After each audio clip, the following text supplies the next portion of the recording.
Vamos falar hoje sobre o verbo. Para que a gente possa caracterizar o verbo, vamos retomar os 3 critérios que nos permitem caracterizar as classes de palavras. O critério semântico, o critério mórfico e o critério sintático ou funcional. Ora, vamos começar então falando do verbo. O que é o verbo? O verbo, essa palavra vem do latim e significa palavra, ou seja, verbo é a palavra, né? Com isso, nós queremos dizer que o verbo é quem melhor traduz dinamicamente as coisas que acontecem, as coisas do mundo sobre as quais nós queremos falar. Assim, nós vamos dizer então que o verbo é uma das mais importantes das 10 classes. Por quê? Porque é uma classe dinâmica. O substantivo é uma classe estática. O verbo traduz essa dinamicidade, esse dinamismo das classes de palavras. Quando eu digo, por exemplo, cachorro, eu vejo, simplesmente é como se eu tirasse uma fotografia daquilo. Agora, quando eu digo fazer, andar, correr, eu estou vendo as ações acontecendo no tempo, em seu caráter dinâmico. No dicionário Aurélio, a definição de verbo é palavra, expressão e locução. A palavra que exprime, por flexões diversas, o modo de atividade ou estado que apresentam as pessoas, animais ou coisas de que se fala. Palavra que significa alguma ideia extraordinária e de grande importância. Tom de voz. A parte principal de uma coisa. Vamos ver então o critério semântico dos verbos. O que é um verbo semanticamente? Semanticamente, o verbo pode ser entendido como uma palavra que situa no tempo as ações, os estados, as mudanças de estado, os fenômenos e os processos. Vamos ver agora então alguns exemplos que nos permitem caracterizar o verbo semanticamente. Veja, Pedro chegou ao colégio. Nesse caso, nós temos o verbo chegar, traduzindo exatamente essa ação que Pedro realiza. Vamos para o outro exemplo. Pedro falava pausadamente, né? Veja que aí o verbo falar também caracterizando uma ação relativa ao substantivo, ao nome Pedro. Vamos passar para um outro exemplo. Pedro estava nervoso. Nesse caso aí, nós temos o verbo estar, e esse verbo está indicando exatamente o estado em que Pedro se encontra, não mais uma ação. Veja que se eu dissesse Pedro ficou nervoso, nós teríamos uma mudança de estado. Vamos passar para um outro exemplo. Choveu durante a manhã. Nesse caso, o verbo chover traduz um fenômeno da natureza. Outro exemplo, aprendi o abecedário. Aí nós temos o verbo aprender, caracterizando exatamente um processo. Então o verbo é exatamente essa palavra, que vai indicar as mudanças de estado, os estados, as ações, os fenômenos e os processos. E morfologicamente, como os verbos se comportam? Vamos ver então o que nos permite caracterizar um verbo morfologicamente. O critério mórfico dos verbos.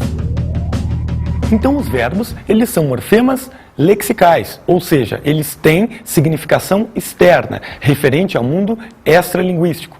Os verbos são morfemas lexicais que podem sofrer determinadas flexões. As principais flexões que o verbo sofre são as de número, de pessoa, de modo e de tempo.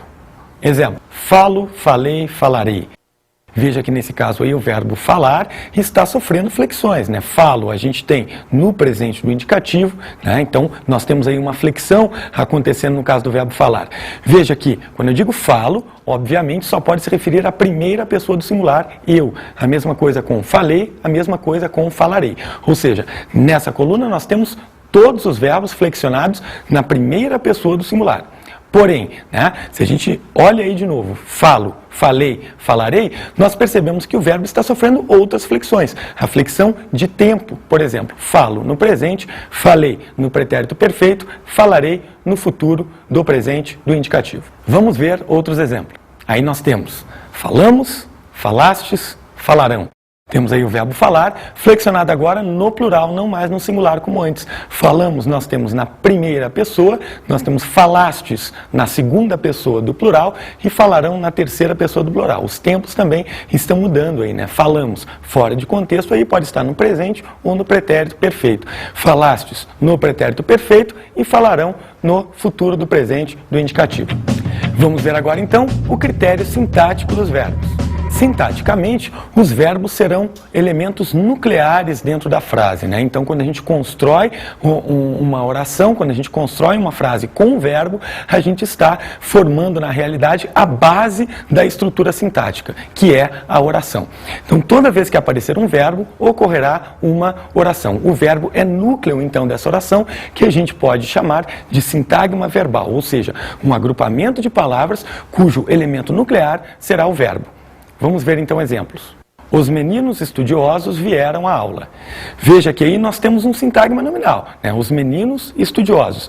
Mas esse elemento que aparece é exatamente o quê? É exatamente o elemento que vai realizar a ação verbal. Então o verbo vir se comporta nessa frase aí, ele vai funcionar nessa frase como um elemento central. Os meninos estudiosos é quem realiza essa ação e a aula é exatamente o lugar a que vieram. Os caçadores mataram o lobo ontem.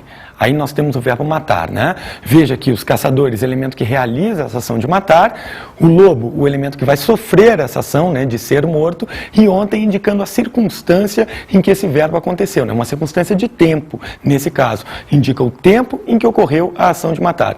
Então, os caçadores mataram o lobo ontem, nós temos como elemento central nessa estrutura aí o verbo matar. Classificação semântica dos verbos. Então agora vamos passar para esse estudo semântico propriamente dos verbos, né? Os verbos semanticamente podem ser de dois tipos. Os verbos podem ser nocionais ou então relacionais. Essa classificação é baseada no significado que o verbo vai traduzir dentro da frase, né? Então vamos ver como se dá essa classificação. Verbos relacionais. Verbos relacionais são aqueles que relacionam um ser a um atributo desse ser, sem traduzir uma informação, uma carga semântica de ação verbal. O verbo relacional mais comum é o verbo ser. Vamos ver então alguns exemplos em que aparece esse verbo para que a gente possa discutir exatamente essa questão do verbo relacional. Veja. Paula é corajosa. Notem que o verbo ser liga Paula a uma característica que lhe é atribuída. Neste caso, o verbo ser não tem propriamente uma carga semântica de ação verbal, mas simplesmente relaciona os dois termos, mostrando que corajosa é uma informação concernente a Paula. Vamos ver outro exemplo. Em 2003, Praxedes era um jovem professor. Nós temos aí Praxedes, que é o ser sobre o qual nós estamos falando, e um jovem professor, que é exatamente o atributo que nós queremos relacionar ao elemento Praxedes. O verbo ser, então, ele está funcionando como um elemento relacional, né? Ele não tem aí essa carga semântica de ação verbal. O Praxedes não está realizando nenhuma ação. Ele simplesmente está recebendo esse atributo por meio dessa ligação que o verbo ser está fazendo. É o verbo relacional, portanto. Paula é triste. Temos um atributo que está sendo relacionado a Paula. Notem que o verbo relacional ser traduz um aspecto permanente, pois triste é uma característica específica em Paula. Agora, se a gente troca o verbo, a gente percebe que outros aspectos podem ser relacionados a esses verbos relacionais. Veja. Paula está triste. Neste caso, o verbo relacional estar é diferente do verbo ser, que traduzia uma ideia permanente. O verbo estar traduz uma ideia transitória, passageira, acontece num momento específico, porém é de caráter transitório. Então nós temos aí um caráter transitório para essa atribuição da tristeza ao ser sobre o qual a gente está falando. Outro exemplo. Paula ficou triste. O verbo relacional, neste caso, traduz um aspecto incoativo, ou seja, início de uma ação, de mudança de estado. Paula não estava triste, mas em um determinado momento se entristeceu. Veja que esse verbo agora está traduzindo um outro aspecto, né? Está traduzindo um aspecto de mudança de estado, um aspecto incoativo. O que a gente quer dizer com esse incoativo? Quer dizer que essa tristeza, essa relação de ficar triste, começa então a acontecer. Incoativo vem exatamente dessa ideia de começar e iniciar. Verbos nocionais. Diferentemente dos verbos relacionais, que simplesmente relacionam, né, um atributo a um ser, os verbos nocionais vão traduzir uma ação verbal. Então vamos ver alguns exemplos para que a gente possa perceber exatamente esse conteúdo significativo que os verbos nocionais têm e que os relacionais não têm. Veja. Paulo é o professor. Aí nós temos então o verbo ser, um verbo relacional, desprovido desse conteúdo significativo de ação verbal. Vamos ver um nocional. Paulo conheceu o professor. Veja que nesse caso, o professor não é mais um atributo, né, dado aí ao nosso elemento sujeito, ao nosso ser sobre o qual aí a gente está falando. Então, o verbo conhecer está traduzindo uma ação significativa, né, para essa frase. Então, Paulo conheceu o professor. Nesse caso, então, Paulo é o professor. A gente percebe essa diferença, né? O verbo ser, um verbo relacional, e o verbo conhecer, um verbo que tem esse conteúdo significativo verbal, um verbo nocional, portanto. Vamos ver outro exemplo. Praxedes precisa de ajuda. Novamente, então, um verbo nocional, né? Um verbo que está traduzindo para a gente um conteúdo significativo verbal. O verbo precisar aí denota exatamente essa necessidade que Praxedes tem. Praxedes abriu a porta. Veja essa ação que Praxedes realiza agora, né? A ação de abrir a porta. Se nós tivéssemos aí um verbo relacional, a gente teria simplesmente uma relação entre Praxedes e porta, ou seja, como se um fosse outro. Mas no caso do verbo nocional, a gente tem o quê? Uma mudança, né, nessa relação. Significa que o sujeito agora vai atuar, vai ser um elemento atuante sobre os demais elementos da frase, inclusive o verbo. O Praxedes, nesse caso, realiza essa ação de abrir a porta. Praxedes chegou. Aí nós temos o verbo chegar, indicando exatamente uma ação que Praxedes realiza. Um verbo nocional também. Praxedes veio de carro. Aí temos a ação traduzida pelo verbo vir, né? Praxedes, o elemento que realiza essa ação, e agora o carro aí funcionando como um meio que possibilita a realização dessa ação. Praxedes estuda física. Aí nós temos então, né, o Praxedes realizando essa ação de estudar. Veja que não existe uma identificação entre Praxedes e física. O verbo caracteriza uma informação significativa nova dentro da frase. Aspecto verbal. Uma das características importantíssimas do verbo é exatamente essa ideia que o verbo pode traduzir de aspecto. O que é o aspecto? O aspecto, ele indica o ponto de vista do falante, né, do usuário da língua, em relação à ação verbal. Significa que o falante, ele pode ver a ação verbal em seu início, em sua duração ou então em seu término. Assim, nós temos basicamente três aspectos verbais. Um aspecto que vai indicar esse início da ação, um aspecto que indica a continuidade e um aspecto que indica a conclusão. Vamos ver exemplos. Eu estudei física ontem. Aí nós temos o verbo estudar flexionado no pretérito perfeito do indicativo. Ora, nós sabemos que pretérito é um tempo. Agora, perfeito. Por que perfeito? Exatamente por traduzir um aspecto já concluído. Então, nesse caso, o falante enxerga a ação verbal como já terminada, como já concluída. Estudei física ontem. Se a gente troca esse exemplo para o pretérito imperfeito do indicativo, a gente percebe uma mudança aspectual. Veja, eu estudava física. Aí nós temos o pretérito imperfeito sendo utilizado. Estudava, veja que essa ação não está o quê? Não está concluída ali no passado. Quando eu digo estudei, a ação é pontual. Quando eu digo estudava, a ação é durativa, né? Então, essa questão de perfeito e imperfeito é, na verdade, uma variação aspectual que o verbo apresenta. O verbo, então, além de suas flexões normais, ele pode ter, então, traduzida em si, né, em sua flexão, um aspecto que pode indicar a conclusão ou não da ação verbal. Ele chegou às 3. Veja que aí a ação é vista, né, pelo falante como uma ação pontual. Acontece num momento específico. Então aí nós estamos utilizando o pretérito perfeito do indicativo para indicar essa ação pontual, concluída, que começa e termina exatamente naquele passado. Outro exemplo. Ele chegava às 3.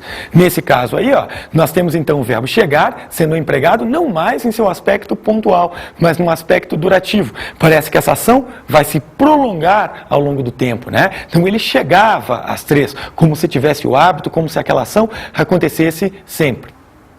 Além dessa variante aspectual entre perfeito e imperfeito, o verbo pode ganhar uma ideia de aspecto, né, de conclusão, início ou duração, continuidade, por meio de outros verbos, formando aquilo que a gente chama de locução verbal. Vamos ver então agora aspectos verbais em locuções verbais. Vamos ver então alguns exemplos. Ele começou a chorar. Temos aí o aspecto incoativo. Veja que a ação que ele, que é o ser sobre o qual a gente está falando, a ação que ele realiza é a ação de chorar. Mas essa ação de chorar é vista em seu início, num aspecto incoativo, esse aspecto então de início da ação de chorar. Outro exemplo. Ele continuou a chorar. Veja que a ação continua sendo a mesma, continua sendo a ação de chorar. Mas o verbo que aparece antes do verbo chorar, que a gente vai chamar então de verbo auxiliar, está indicando um aspecto para essa ação de chorar, o aspecto permansivo, o aspecto então da permanência, da ocorrência, da duração, da continuidade dessa ação verbal. Outro exemplo. Ele parou de chorar. A ação continua sendo a mesma, a ação de chorar, mas agora ela é vista em seu término. Temos então um aspecto conclusivo da ação verbal. Então nós vimos aí locuções verbais, conjuntos formados de um verbo principal, que denota a ação propriamente, e de um verbo auxiliar, que denota um aspecto para essa ação verbal. Agora, além dessa questão aspectual, o verbo auxiliar pode indicar outras características para o verbo principal. Vamos ver então agora modalidades da ação verbal. A ação verbal, além de receber essa possibilidade de mudança no sentido pelo aspecto, ela pode também receber essas modalidades da ação. O que vem a ser isso? A ação pode ser vista em modos distintos, ou seja, pode-se ver a ação simplesmente na vontade de que ela aconteça, pode-se ver na possibilidade, na permissão. Isso, então, é o que a gente chama de modalidade da ação verbal. Essas modalidades de ação são indicadas por aqueles verbos auxiliares que a gente chama de verbos modais. Vamos ver exemplos. Ele queria estudar. A ação que a gente tem propriamente, sobre a qual a gente está querendo relacionar a ele, é a ação de estudar. Só que essa ação é vista em sua vontade, É a vontade de se realizar essa ação de estudar. Queria estudar. O verbo auxiliar aí está indicando, portanto, essa ideia de vontade, essa modalidade da ação verbal. Outro exemplo, ele tem que estudar. Veja que aí nós temos o mesmo verbo, estudar, só que o auxiliar ter aí, associado à preposição que, ele está indicando exatamente um dever, uma obrigação, tem que estudar. Outro exemplo, ele não pôde estudar. Nesse caso aí, a ação de estudar vem modificada por esse verbo auxiliar, que indica o quê? Que indica uma possibilidade. Não foi possível que ele estudasse, ele não pôde estudar. Então, a modalidade da ação verbal que o verbo poder está traduzindo aí para a ação de estudar é essa de possibilidade. Ele não pode estudar nessa sala. Veja que nesse caso aí a gente pode até modificar a modalidade da ação verbal para um mesmo verbo auxiliar. Eu posso dizer então, se ele não pode estudar nessa sala, que ele não tem permissão para estudar nessa sala, mudando então essa modalidade de ação. Ele costuma estudar. A ação de estudar agora vem modificada pelo auxiliar costumar. E nesse caso aí, esse verbo indica o quê? Esse verbo indica uma modalidade de hábito para essa ação de estudar. Ele costuma estudar, significa que tem por hábito estudar.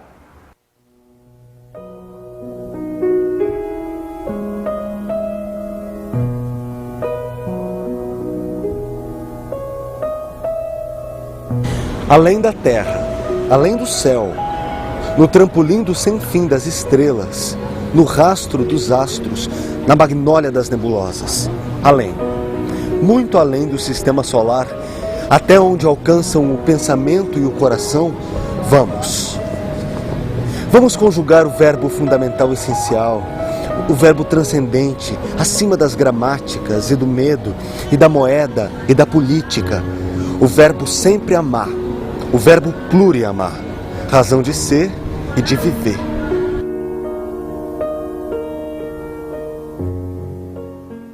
Nós vamos ver então agora que essa questão do aspecto verbal e da modalidade da ação verbal não precisa ser necessariamente traduzida por tempos diferentes ou então por verbos auxiliares diferentes.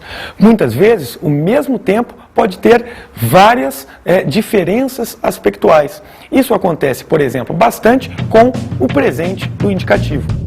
Vamos ver então como que esse tempo verbal vai modificar-se, modificar seu sentido, modificar sua relação com os demais elementos da frase, sua relação semântica com esses elementos. Vamos ver então como isso se modifica a depender do contexto. Veja então alguns exemplos. A Terra faz sua órbita em torno do Sol. Temos aí então agora o que é? O verbo fazer conjugado no presente do indicativo. Agora, normalmente a gente aprende, né, que o presente é empregado para a gente se referir às coisas que estão acontecendo no momento da fala. Mas essa ação de fazer a órbita, né, de a Terra fazer a órbita, acontece especificamente no momento da fala? Não. Nós temos então aí o que a gente chama de aspecto durativo do presente do indicativo, ou seja, essa ação é uma ação válida em todo o tempo. É esse o uso que a gente faz do presente do indicativo quando, por exemplo, a gente indica leis físicas ou leis matemáticas, né? Força é alguma coisa, potência é alguma coisa, a força faz com que alguma coisa aconteça. Então, quer dizer, toda vez que a gente quer se referir a leis ou a fatos que são verdade sempre, a gente usa essa variante aspectual do presente do indicativo. Vamos ver outro exemplo. É dia 15 de maio, chove, a temperatura está em 15 graus Celsius. Temos aí então 3 verbos, né? O verbo ser, o verbo chover e o verbo estar. Esses 3 verbos estão sendo usados para nós indicarmos coisas que estão acontecendo no momento específico da fala. Veja, no exemplo anterior nós tivemos então um aspecto durativo, né? E esse aspecto durativo vai dizer então, vai montar coisas que são válidas sempre. Agora, esse aspecto que a gente está vendo é o aspecto momentâneo. Significa que o uso do presente do indicativo nesse caso se refere a coisas que estão acontecendo, fenômenos, ações, estados que estão acontecendo no momento específico da fala. Pedro não come carne vermelha, faz bastante exercício e mantém sua saúde.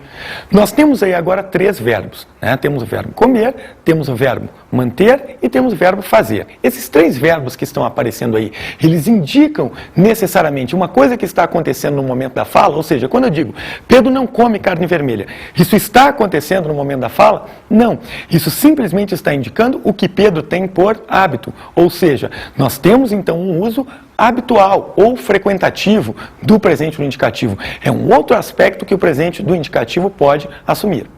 Amanhã parto para Lisboa. Vou lá a trabalho.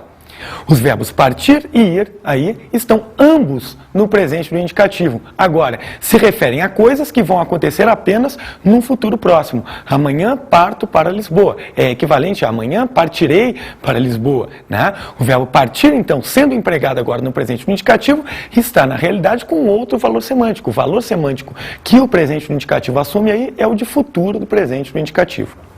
Você não sai de casa hoje, hein? Aí nós temos o verbo sair, né? E esse verbo aí está propriamente com o uso de uma coisa que está acontecendo no momento da fala? Não. O verbo sair aí está com outro valor semântico, né? Está substituindo uma ordem, está substituindo um comando, um conselho, um pedido, e isso propriamente faz com que o presente do indicativo assuma também um valor semântico de imperativo, que é o modo do comando, que é o modo da ordem, do pedido, do conselho e por aí vai. Valores semânticos de formas verbais. Assim como o presente do indicativo, que pode assumir valores semânticos de outros tempos, de outros modos, né, também outras formas verbais podem acabar assumindo outros significados relativos a outros tempos. Vamos ver então exemplos que comprovem isso. Se eu soubesse disso, não falava sobre a mãe dela. Aí o verbo falar, né, conjugado no pretérito imperfeito do indicativo, falava, está na realidade no lugar de outro tempo verbal. Se eu soubesse disso, não falaria sobre a mãe dela. Então o que a gente tem aí é que o pretérito imperfeito do indicativo está substituindo o futuro do pretérito do indicativo. Isso acontece também com outros tempos, vamos ver. Não matarás, né? Então aí a gente tem nessa frase aí um uso do futuro do presente do indicativo. Tu não matarás, né? Não matarás. Só que na realidade esse futuro não está indicando uma coisa que vai acontecer ou que não vai acontecer no futuro. Ele está na verdade substituindo um comando, substituindo um conselho, uma ordem. Então a gente tem o futuro do presente do indicativo substituindo o imperativo. Equivalente a dizer então não matarás, não mates. Passageiros. Favor não viajar sobre os degraus. Temos aí o verbo viajar em uma forma nominal, no infinitivo impessoal. Agora, esse não viajar sobre os degraus está, naturalmente, substituindo outra forma verbal, que é a forma imperativa do verbo, né? Equivale a dizer, então, passageiros não viajem sobre os degraus, né? Como se fosse um conselho. Então, o infinitivo sendo usado para substituir o imperativo.